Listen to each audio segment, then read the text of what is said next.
matin. Mon nom est Locke Merville et je vais vous lire le manifeste du Front de libération du Québec, 1970.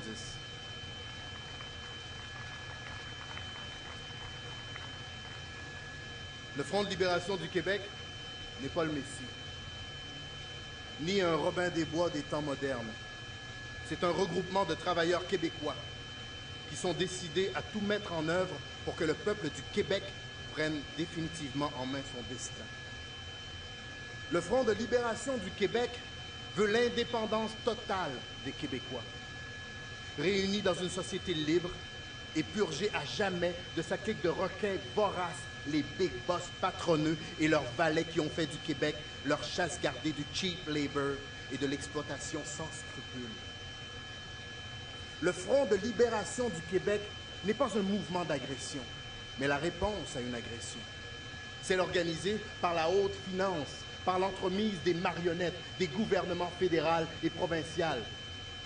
Le show de la Brinks, le Bill 63, la carte électorale, la taxe dite de progrès social, Power Corporation, l'assurance médecin, les gars de la Palme.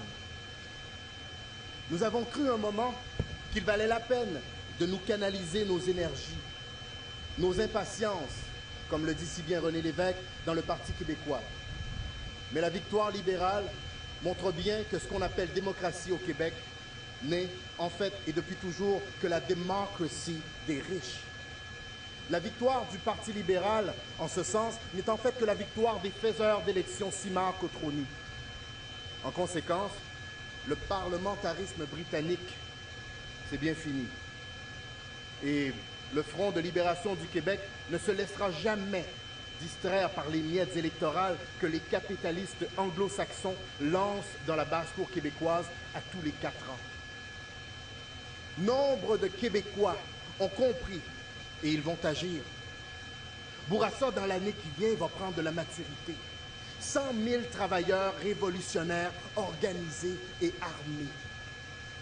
Oui, il y en a des raisons à la victoire libérale.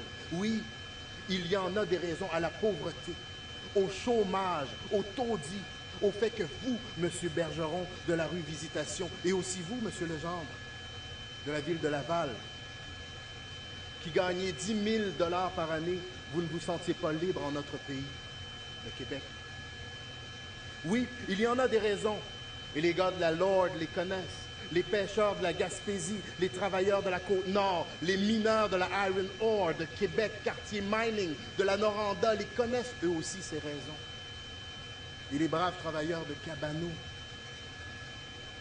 On a encore tenté de les fourrer une fois de plus. Eux en savent des tas de raisons. Oui, il y en a des raisons pour que vous, Monsieur Lachance de la rue Sainte-Marguerite, vous alliez noyer votre désespoir, votre rancœur, votre rage dans la bière du chien à Molson. Et toi, Lachance, fils, avec tes cigarettes de Marie. Des tas de raisons. Oui, il y en a des raisons pour que vous, les assistés sociaux, on vous tienne de génération en génération sur le bien-être social. Il y en a des tas de raisons. Les travailleurs de la Domtar à Windsor et à East Angus les savent. Et les travailleurs de la Squib et de la Ayers et les gars de la Régie des alcools et ceux de la 7-Up et de la Victoria Precision et l'école bleue de Laval et de Montréal et les gars de la Palme en savent des tas de raisons. Et les policiers de Montréal, j'aurais dû les comprendre, ces raisons. Eux qui sont les bras du système, ils auraient dû s'apercevoir que nous vivons dans une société terrorisée, parce que sans leur force, sans leur violence, plus rien ne fonctionnait le 7 octobre. Nous avons soupé, et de plus en plus de Québécois également en ont soupé d'un gouvernement de mitaines qui fait 1001 acrobaties pour charmer les millionnaires américains en les suppliant de venir investir au Québec, la belle province, où des milliers de milles carrés de forêts remplies de gibier et de lacs poissonneux sont la propriété exclusive de ces mêmes seigneurs tout-puissants du 20e siècle. D'un hypocrite à la Bourassa qui s'appuie sur les blindés de la Brinks, véritable symbole de l'occupation étrangère au Québec. pour tenir les pauvres natives québécois dans la peur de la misère et du chômage auquel nous sommes tant habitués, de nos impôts que l'envoyé d'Ottawa au Québec veut donner aux boss anglophones pour les inciter, ma chère, à parler français, à négocier en français. Repeat after me. Cheap labor means main-d'œuvre à bon marché. Des promesses de travail et de prospérité, alors que nous serons toujours les serviteurs assidus et les lèche-bottes des big boss, tant qu'il y aura des Westmount, des Town of Mount Royal, des Hampstead, des Outremont, tous ces véritables châteaux forts de la haute finance de la rue Saint-Jacques et de la Wall Street. Tant que nous tous, Québécois, nous n'aurons pas chassé par tous les moyens, y compris la dynamite et les armes, ces big boss de l'économie et de la politique prêts à toutes les bassesses pour mieux nous fourrer. Nous vivons dans une société d'esclaves terrorisés, oui. Terrorisés par les grands patrons Steinberg, Clark, Bronfman, Smith, Neopoli, Timmins, Geoffrion, L. Lévesque, Hirshhorn, Thompson, Nesbitt, Desmarais, Kieran.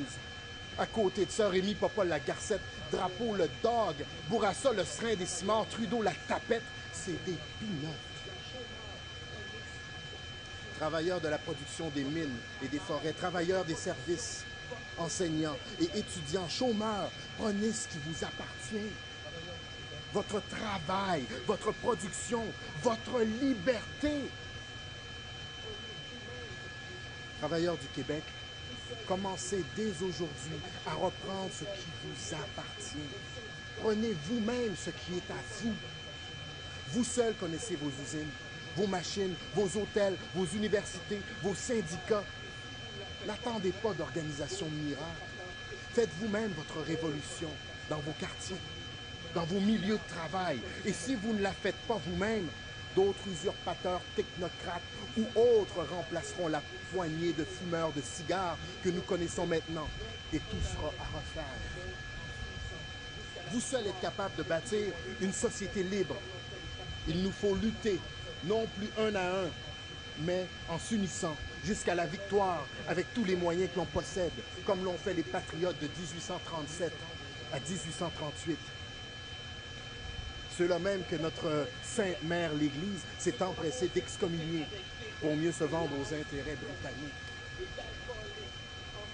Qu'aux quatre coins du Québec, ceux qu'on a osé traiter avec dédain de lousy French et d'alcooliques entreprennent vigoureusement le combat contre les matraqueurs de la liberté, de la justice et mettent hors d'état de nuire tous ces professionnels du hold-up et de l'escroquerie, banquiers, businessmen, juges et politicailleurs vendus. Nous sommes les travailleurs québécois et nous irons jusqu'au bout.